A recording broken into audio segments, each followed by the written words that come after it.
So here we are, through the miracle of technology, on incredibly short notice.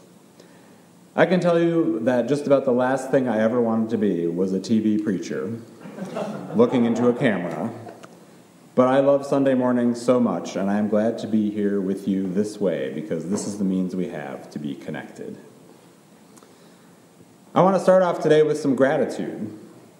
This may seem a bit counterintuitive given the week we've all just had and given all that is still barreling toward us. It's understandable if thankfulness is not the first thing on your mind. But gratitude is a good practice at just about any time, and it can be especially helpful in a time of crisis. There is no doubt that we are entering a season of lost connections, changed plans, lost income, dreams put on hold. And it's a time of uncertainty and fear. Fear of what may happen to people we care about or to ourselves. Gratitude is hardly a miracle cure for all that. There is, of course, no such thing as a miracle cure. But gratitude can help us firm up the shaky ground on which we stand.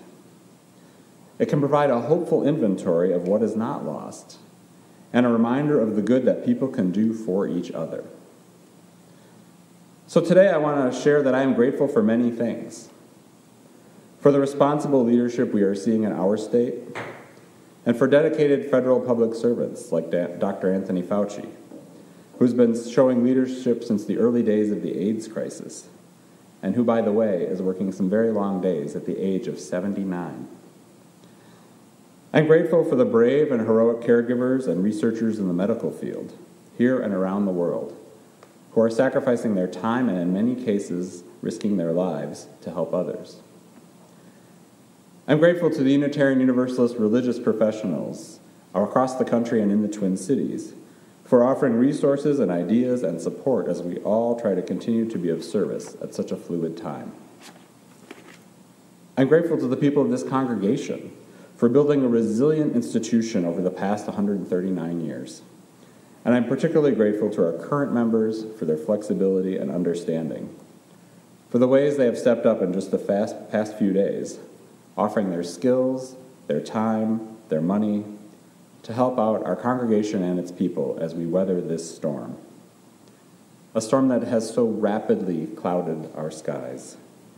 A storm that is blowing much of the human race off course into new and unpredictable trajectories. This is the thing that we might forget about a crisis. It brings out all sides of humanity. As a minister, when I'm working with a family facing end-of-life issues or planning a memorial service, I tell them this: grief magnifies everything, and people become more of who they are. The controlling person will become more controlling. The cooperative person will become extra helpful. The dramatic person will go over the top. The disorganized become more disorganized, the organized become hyper-organized. Who bought toilet paper 2 weeks ago? That was me. In times of stress and change, people become magnified versions of themselves. And I think there's some of the same kind of magnification in other bigger crises, like the one the world is facing right now. People inclined to do good will do more good. People less inclined to do good are hoarding Purell and selling it on the internet. Or they're approving bailouts for their corporate friends instead of helping everyday people. A crisis is a magnifier. And because noticing and remembering threats is an evolutionary survival tool, when we look back at disasters, we might focus not on the helpers, but on the looters, the exploiters, the incompetent appointees. We look for what's gone wrong so we can avoid it in the future. But there are valid reasons to adjust our lens and shift our focus to what goes right and who does well. The writer Rebecca Solnit has a book called A Paradise Built in Hell. In the book, she looks at a wide range of disasters that humanity has experienced across time and across space. And she finds that people so often respond to terrible situations with their best selves and a sense of purpose. In the wake of an earthquake, a bombing, or a major storm, she says, most people are altruistic, urgently engaged in caring for themselves and those around them, strangers and neighbors, as well as friends and loved ones. The image of the selfish, panicky, or regressively savage human being in times of disaster has little truth to it. Decades of meticulous sociological research on behavior in disasters, from the bombings of World War II to floods, tornadoes, earthquakes, and storms across the continent and around the world, have demonstrated this. But, she says, belief lags behind, and often the worst behavior in the wake of a calamity is on the part of those who believe that others will behave savagely, and that they themselves are taking defensive measures against barbarism. Solnit cites Hurricane Katrina in 2005, when thousands of people were trapped in New Orleans, not because it was impossible to get them out, but because surrounding communities did not want to let them out. And TV news played over and over images of looters. Less remembered, Solnit says, are the thousands of people who supplied food, water, and diapers to the stranded, who used their personal boats to rescue people off rooftops and from attics.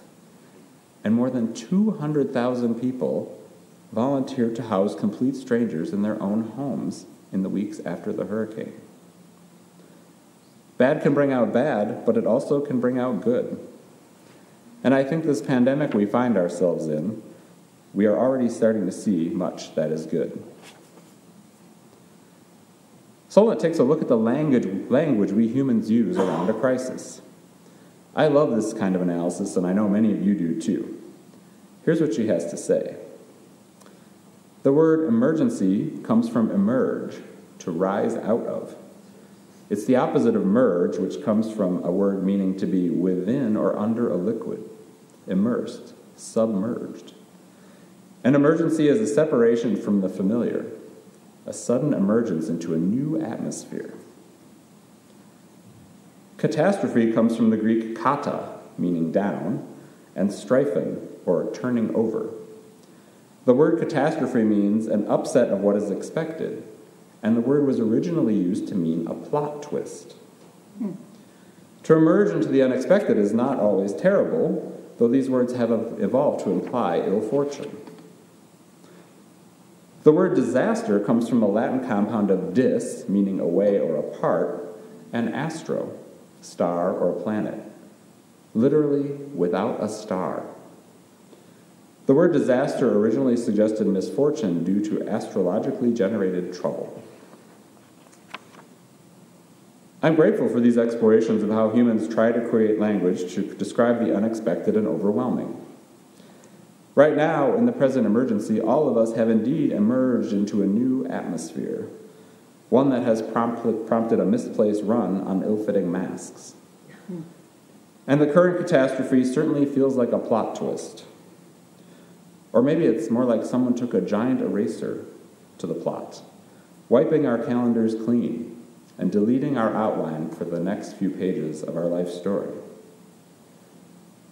As we all know, life doesn't always go according to plan, but rarely do things change this swiftly.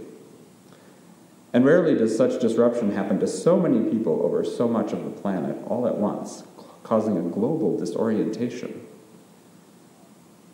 We in Minnesota often have more advance warning for a snowstorm than we have had for some of the major disruptions of just the past few days. And families around the country are facing what seem like weeks and weeks of snow days, as social distancing takes hold to try to slow down this disaster in this particular star-crossed moment. The idea of a snow day has, I think, popped into many of our Midwestern minds, but the comparison has limits. It's true that, like a snow day, we are being kept from our ordinary activities by a situation that is far beyond anyone's control. And, like a snow day, when it's common to see total strangers push each other's cars out of alleys and snowbanks, and when neighbors who rarely speak to each other shovel each other's sidewalks, there are, right now, many opportunities for altruism, for helping those we know and those we don't. But this pandemic is also very different from a snow day. Once our schools start closing here in Minnesota, which could be any day now, the options are much more limited for what to do with your time. You shouldn't go outside and play with kids from other families, and you shouldn't have people over into your home. Unlike a snow day, we don't have the comfort of knowing that the roads will be clear in a day or two, or that spring is just around the corner. We really don't know how much of our year will be given over to this grave situation posed by the virus. And we face the very real possibility that someone we know and love will no longer be with us when this storm subsides. That is a heavy burden that many of us face. With these daunting possibilities, it can be challenging to accept that one of the best things we can do is stay home. It feels wrong. It feels like doing nothing, particularly for people who like to take action. But staying home is very much doing something that protects the more vulnerable among us. Like a blizzard that dumps snow on everyone, regardless of national origin or annual income, the novel coronavirus does not care who we are.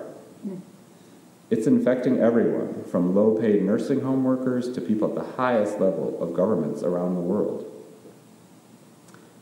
At its roots, the word epidemic means upon the people. The dem in demic is the same as dem in democracy.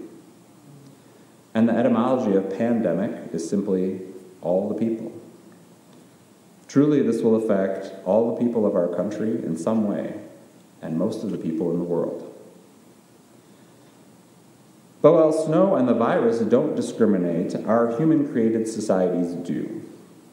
Which points to another thing that's being magnified during this crisis: the fragility and inequality of our basic systems. The United States has fewer hospital beds per capita than many countries. On one list of 40 countries, we're number 32. We hesitate to cancel school because many children will go hungry without school lunch. Many healthcare workers would have to stay home with their kids, and many parents can't stay home without fear of losing their job. Millions of people can't afford to call in sick, putting millions more at risk of infection. And while more employees than ever can work from home, plenty of employees cannot, and are a paycheck or two away from losing their car or their place to live. These collective structural failings of American society were already distressing to many of us who were working toward justice before the pandemic shone an even brighter light on the problems.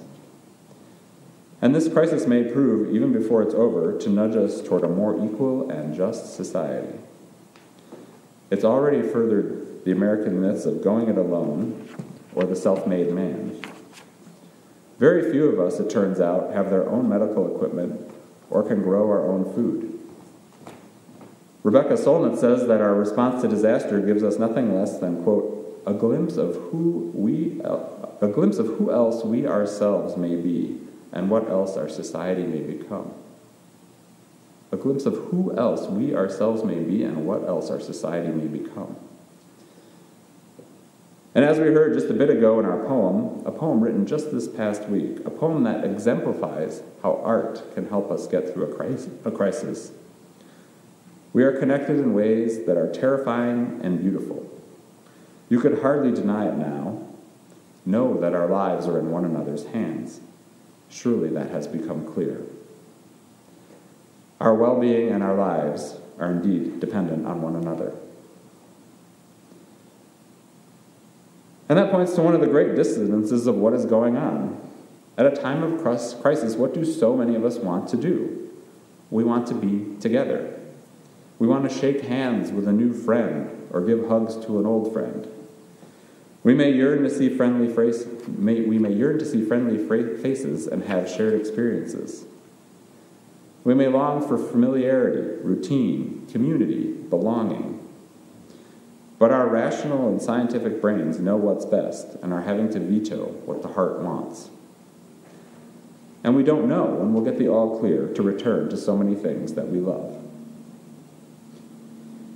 But unlike the great and deadly flu pandemic of 1918, we who are living today have so many more options for staying connected, safely, and for continuing to live out our values, even as our lives are curtailed. For one thing, we have this, technology, which allows us to see each other's faces, to hear each other's voices, and to share laughter and tears remotely. Technology also makes it easier for us to keep track of each other's needs, to hear how our life stories are being altered. to learn that someone needs a meal or has extra food or could use a phone call. And for those who are finding themselves with some extra time at home, there are ways you can advocate for the country you'd like to live in and move us toward. What else society could become? One where citizens don't have to decide between working while ill and keeping their housing. One where there's no such thing as a high deductible or a medical bankruptcy. You can support causes and candidates you believe in without having to leave your house. Adaptability is an annoying and terrifying trait in a virus, but it's a beautiful trait in human beings. And we have been seeing it in abundance in just the past few days. So let's stick together as we can during this temporary lull in the kind of togetherness we all are used to. This congregation made it through the 1918 pandemic, and heck, we used to close every summer and come back just fine in the fall. And that was way before Facebook and Zoom. We have a great track record of showing up for each other and for this community. I'm grateful to know how much we matter to each other and that we will help each other through. We are, of course, not alone in facing these hard times. Congregations of every kind across the country are wrestling with questions of connection, and we are all learning from each other and supporting each other as we go. I want to close with some quick words from Rabbi Yosef Kanevsky, who serves in the Los Angeles area. He has this to say: "Every hand that we don't shake must become a phone call that we place. Every embrace that we avoid must become a verbal expression of warmth and concern. Every inch and every foot that we physically place between ourselves and another must become a thought as to how we might be of help to that other, should the need arise. May it be so." Thanks for listening. You can find much more about humanism and what's happening at First Unitarian Society in Minneapolis by visiting our website at firstunitarian.org.